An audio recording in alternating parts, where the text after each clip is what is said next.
Hey, hey. Another thing that's been on my mind recently.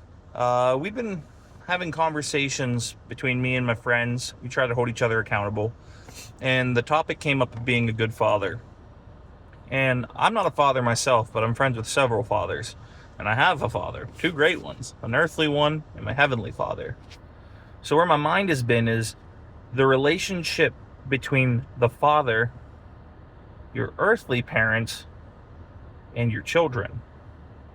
So when you have a good relationship with God the Father, you have a father that you can rely on, a parent who is always there for you and perfect, even when you're not.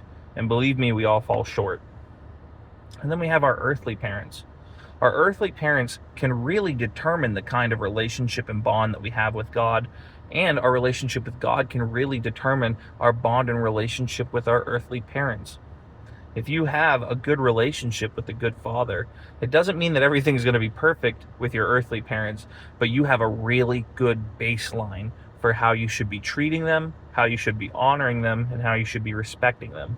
And the same thing applies to being a good son or daughter.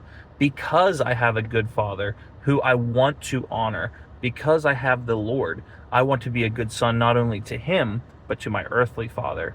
So it creates this dynamic of, if my parents fail, I have a baseline to understand the grace that I'm supposed to be giving them because I have a perfect father. And whenever I fail, it drives me closer to God. It drives me closer to my earthly parents because I do not want to fail them either. And in the case of having children, it is so beautiful to me to see my friends, and they're so concerned with the well-being of their children and being a good father, not only in the Christian stance, but in an earthly stance. They care deeply for their kids and they want them to be safe, but they also care about their souls and their relationship with their Father in heaven.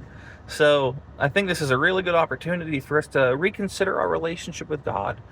Give him the love he deserves. He loves you. And let's look at the relationships we have with our parents and see how maybe that's affecting parts of our life, and give that to God as well. I hope you have a nice one.